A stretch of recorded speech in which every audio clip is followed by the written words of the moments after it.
Graças a Deus. Saudamos a amada igreja e a você que nos visita com a paz do Senhor Jesus.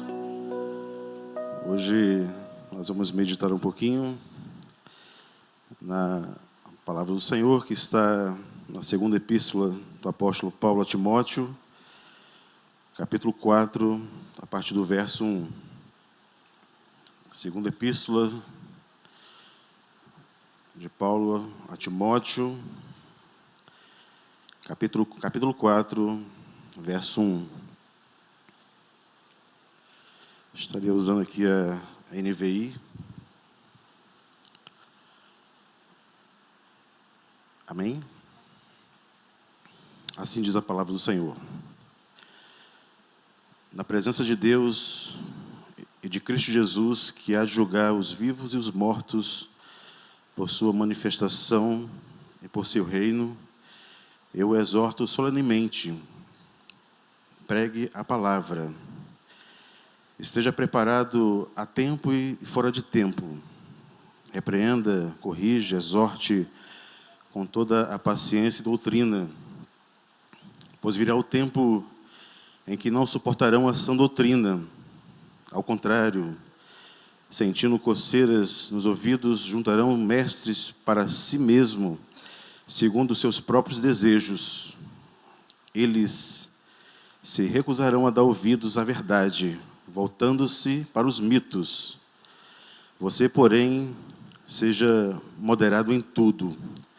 Suporte os sofrimentos, faça a obra de um evangelista, cumpra plenamente o seu ministério. Amém?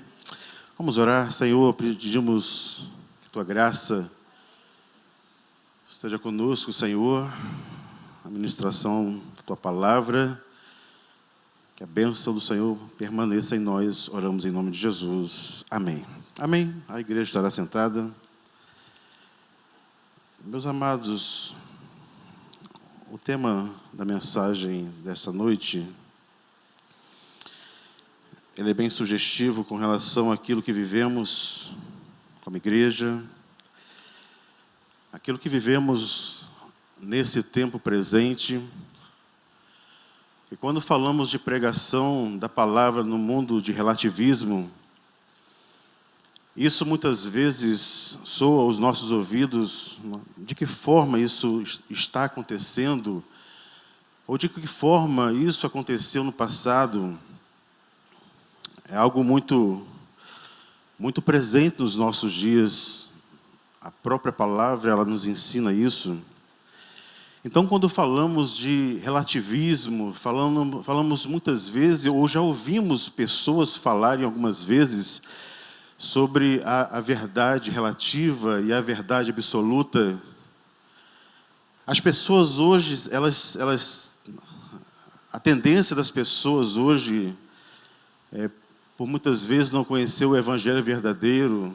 Quando falamos de evangelho verdadeiro, existe também o evangelho que não é verdadeiro, o evangelho que é pregado de uma forma errônea, uma forma de engano, pervertendo todo o ensino bíblico que Jesus nos ensinou. E muitas vezes as pessoas, nos nossos dias, elas têm as suas verdades. E isso muitas vezes compromete muito aquilo que é a essência da palavra. Nós, como servos de Deus, devemos estar muito atentos àquilo que ouvimos. Analisar com clareza para saber se realmente isso é verdade ou não. E nós temos sim, a consciência clara e objetiva que o Senhor, para nós, Ele é uma verdade absoluta. Mas como a sociedade, meus amados, entrou por esse caminho do relativismo. Existiu um filósofo grego chamado Protágoras, não é Pitágoras, mas Protágoras. Ele disse assim: o homem é a medida de todas as coisas. Daí nasceu a essência do relativismo.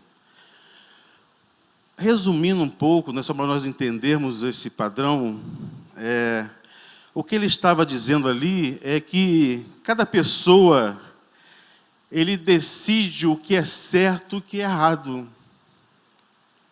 Muitas vezes algo é certo para mim, mas para a pessoa que tem um pensamento relativo, ela acha que aquilo é normal. Mas o nosso mestre, né, essa definição da verdade relativa, a verdade, para algumas são verdade, outras não. A verdade de hoje pode não ser a verdade de amanhã. Esse é o conceito do relativismo. E isso, meus amados, hoje, para nós, igreja, isso tem feito mal sobre o povo de Deus.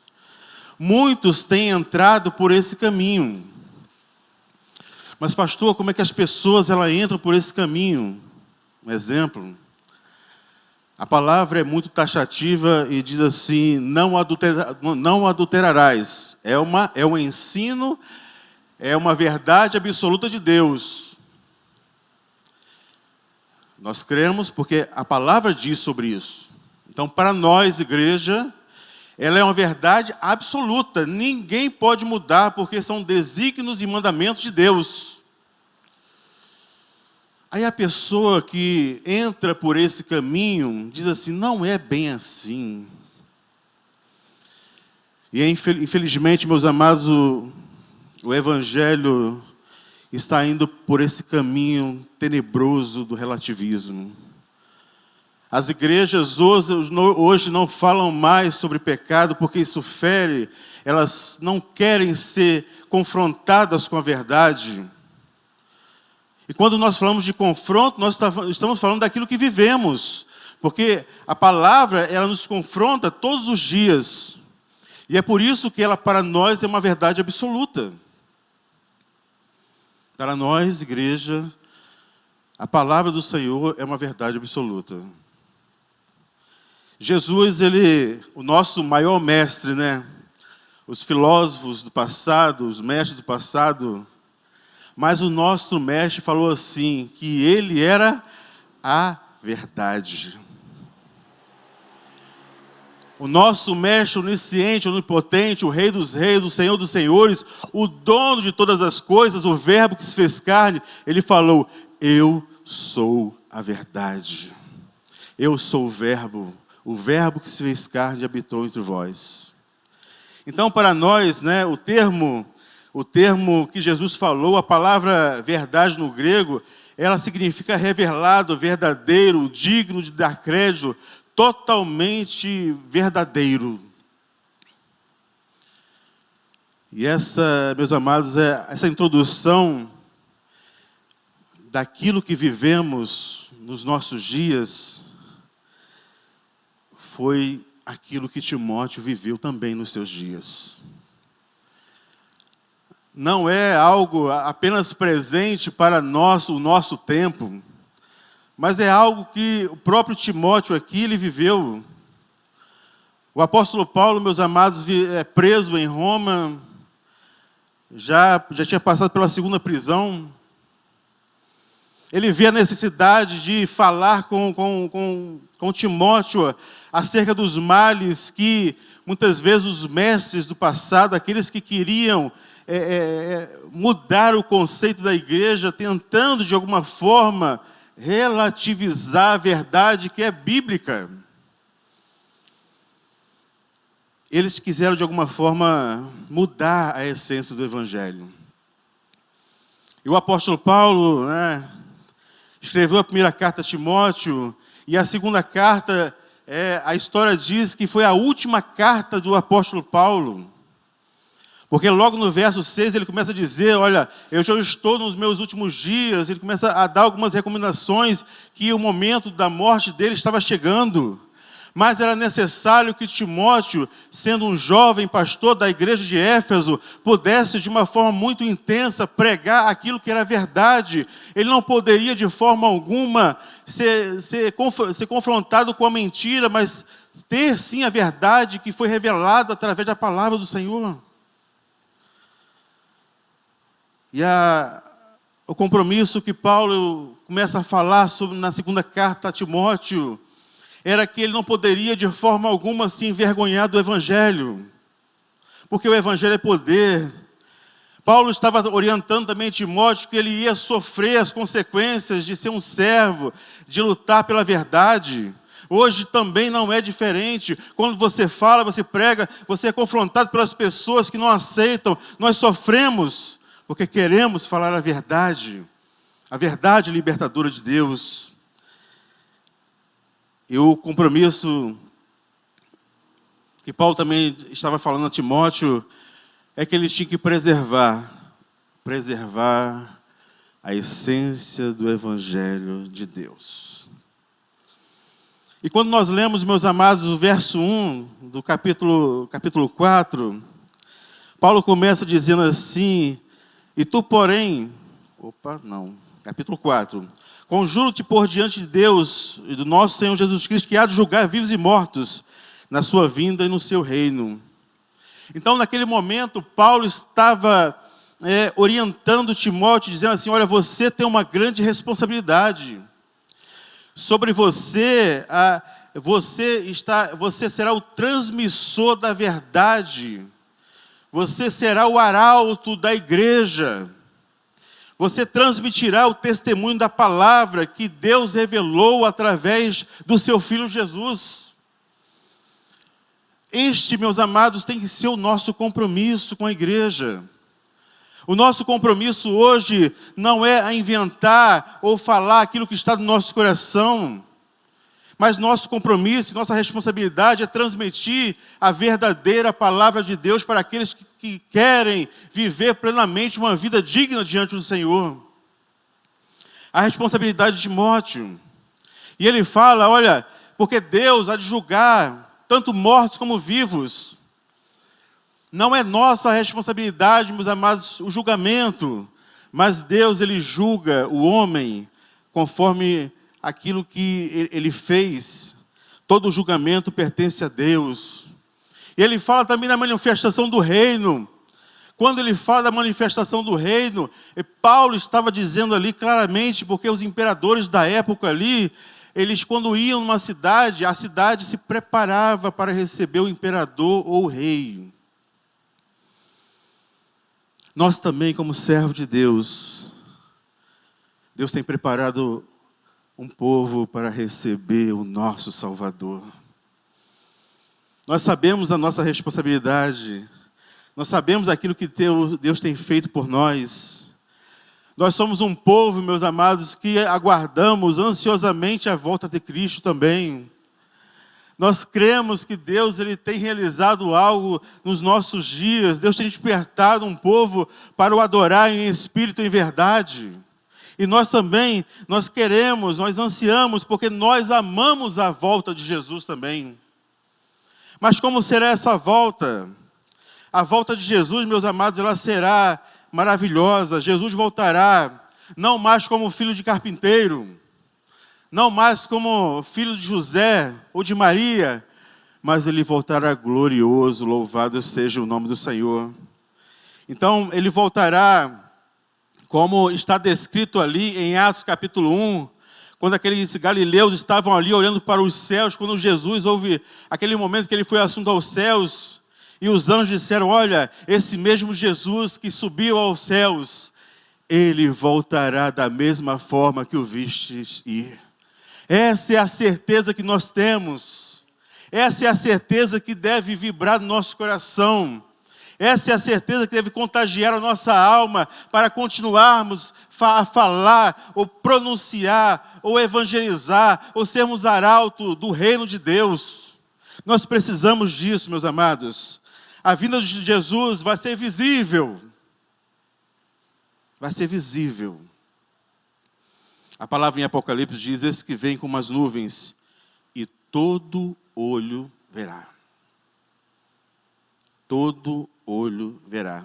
Até mesmo aqueles que transpassaram, eles lamentarão a sua volta. A vida de Jesus será audível.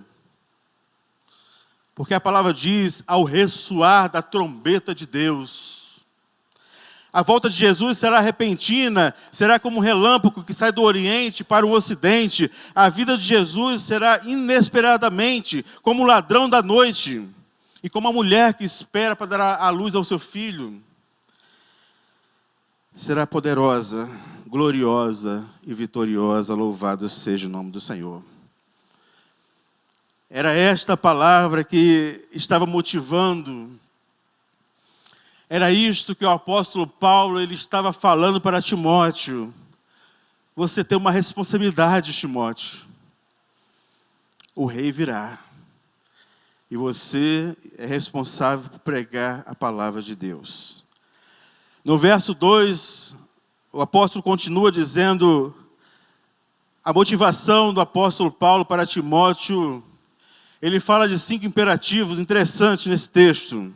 A primeira é: Timóteo, pregue a palavra. Não há outro argumento. Pregue a palavra. Nós temos essa tarefa de transmitir a palavra de Deus.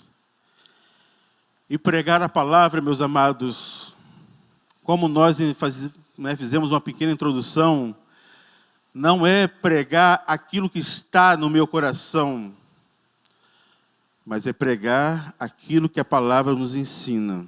É a verdade absoluta de Deus. O pregador ele não pode pregar suas próprias palavras, porque as nossas palavras são geradas no nosso coração, dentro dos nossos sentimentos.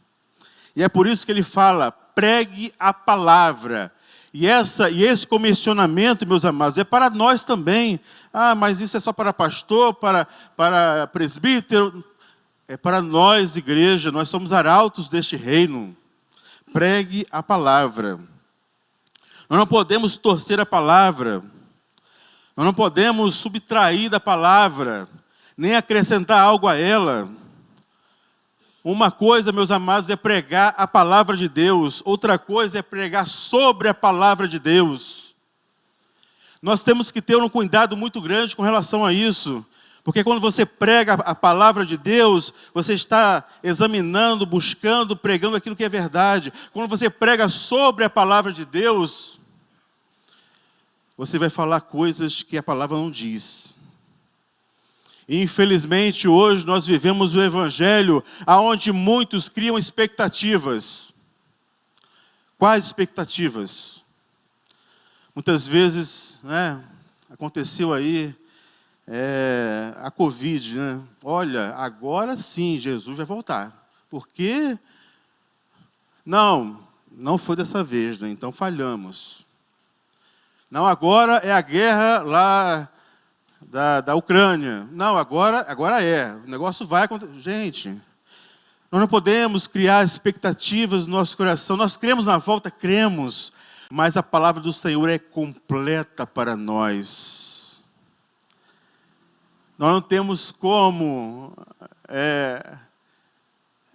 de uma forma humana, tentar apressar a volta de Deus.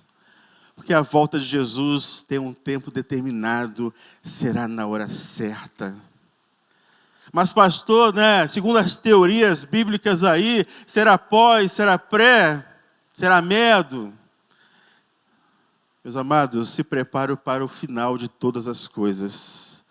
Seja pré, seja medo, seja pós, nós devemos estar preparados. Mas não podemos criar expectativa no nosso coração. Imagina só, pense comigo, eu criei uma expectativa durante toda a minha vida, na minha caminhada, e a igreja não foi arrebatada na tribulação, ela vai passar pela tribulação. Eu serei decepcionado. E é por isso que a palavra ela é completa para nós. Nós não podemos criar expectativas para o nosso coração. A mensagem não é fruto da mente do pregador, mas a exposição da palavra do Senhor.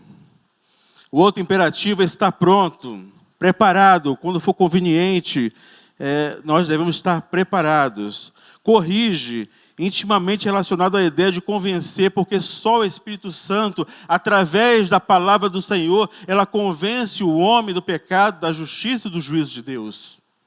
Repreende, exorta.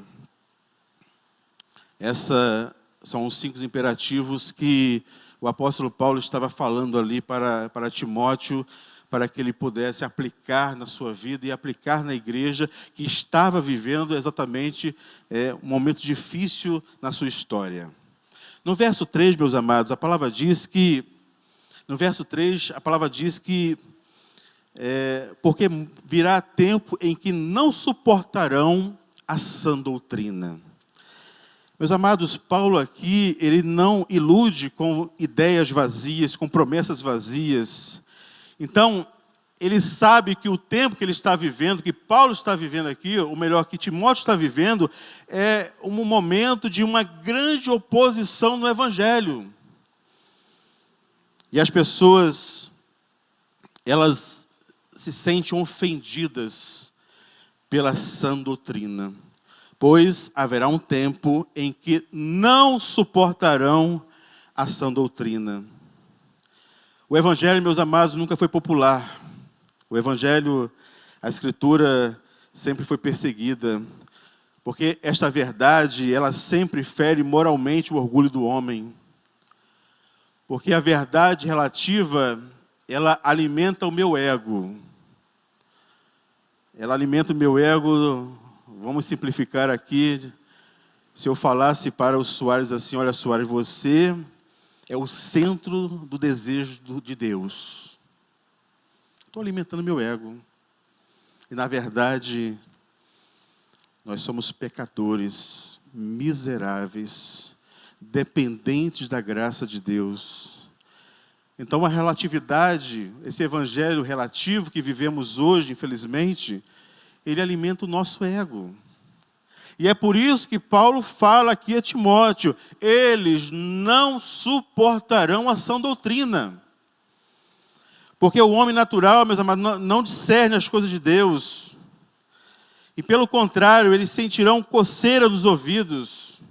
Então, quando o homem ele começa a ouvir a verdade, ele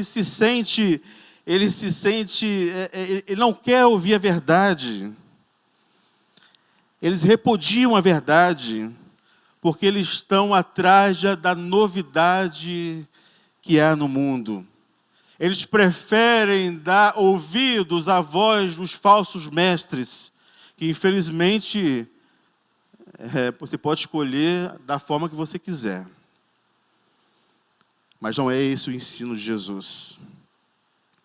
As pessoas querem mestres, os falsos mestres, eles querem aquilo que falem ao seu coração. Pregadores que pregam conforme a sua conveniência de pecado. Meus amados, não é isso que Jesus nos ensinou. Eles procuram não a verdade, mas apenas algo que acalme o ego do seu coração. Elas estão atrás de novidades. Elas não querem confronto. Mas nós, no tempo que vivemos, nós sabemos muito bem que o que muda o conceito do nosso humano, da nossa religiosidade principalmente, é quando damos ouvidos à voz de Deus e somos confrontados, mesmo que doa no nosso coração, mas as dores gerarão libertações, gerará a leveza daquilo que o Evangelho tem a nos proporcionar, não segundo os meus pecados, mas segundo a graça e a misericórdia de Deus. Então eles tamparão os ouvidos, a verdade, eles não querem saber da verdade. Verso 4, meus amados, a palavra diz assim, e se desviarão os ouvidos da verdade, voltando às fábulas. Né? Já falamos um pouquinho sobre isso aqui. Eles querem coisas que falam ao coração, mas não querem a verdade verdadeira. E no verso 5, o texto diz assim, você, porém, ou melhor, tu, porém, ser sóbrio em tudo. A orientação do apóstolo Paulo para aquele irmão ali, para aquele pastor daquela igreja, é que ele tinha que ser sóbrio, vigilante, estar em prontidão, ser criterioso, vigilante. Ser sóbrio significa ser moderado e ter domínio próprio em todas as coisas. Porque nós não podemos, meus amados, ser vítimas das loucuras que este evangelho lá fora tem pregado. A estabilidade é a característica do cristão num mundo que está desequilibrado com as mentiras. E nós devemos suportar as aflições, participar do sofrimento. O servo de Deus, meus amados, ainda que com dores, deve suportar as aflições desses dias. O cristianismo ele tem um preço, é um preço pesado. Então a orientação do apóstolo Paulo aqui é ser um evangelista, é ser um arauto da palavra, é ser um homem itinerante que pregue a palavra a tempo e fora de tempo. E esse comissionamento, meus amados, ele está reservado também para nós. Nós precisamos entender que Deus tem algo que está realizando. E muitas vezes temos oportunidade de falar de Jesus e muitas vezes nos omitimos. Mas como é que eu vou falar de Jesus? Pregue a palavra. Pregue só a palavra. Pregue aquilo que o Senhor tem nos ensinado. A ordem é ensinar, é evangelizar, porque o próprio Jesus disse: ide por todo mundo e pregai o evangelho a toda criatura. Esta é a orientação e o desejo do Senhor. E para nós concluirmos aqui essa mensagem, o fim dos tempos é marcado por um processo de esfriamento. Um esfriamento de amor, um esfriamento da verdade, um abandono da fé. O engano religioso, meus amados, ele tem florescido de uma forma muito intensa. As pessoas não querem ser confrontadas com a verdade.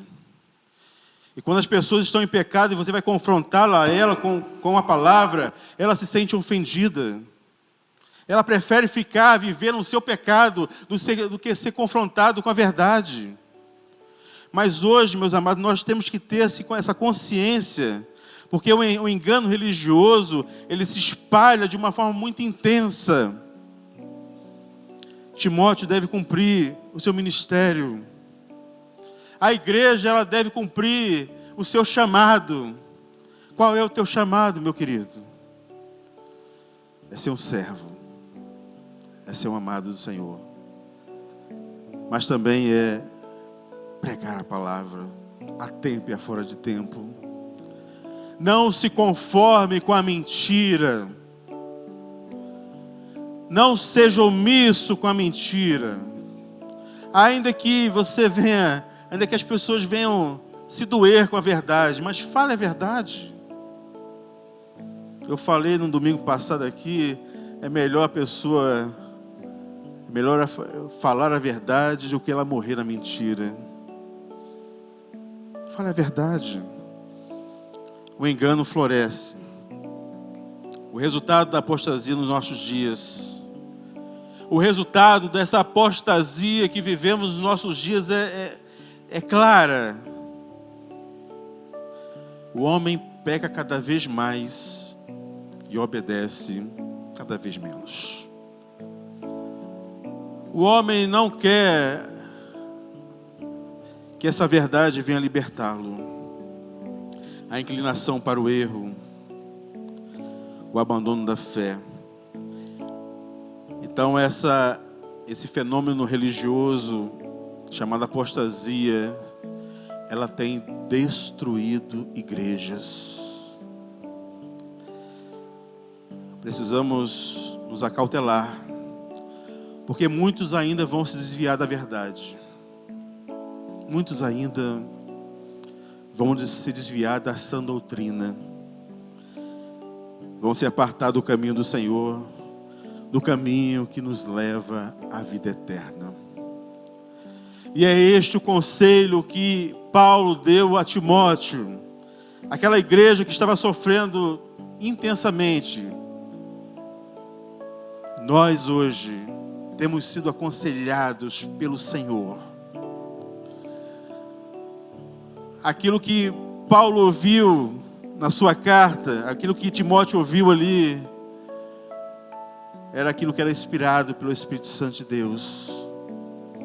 E essa verdade, ela continua agindo hoje no nosso meio. Ela tem que agir, ela tem que funcionar, porque a verdade, ela é absoluta, ela é de Deus e ela não falha. Porque céus e terra passarão, mas as minhas palavras não hão de passar. Convidamos a igreja a estar de pé neste momento, vamos louvar o Senhor, que Deus esteja conduzindo nosso coração a esta verdade, a esta palavra libertadora.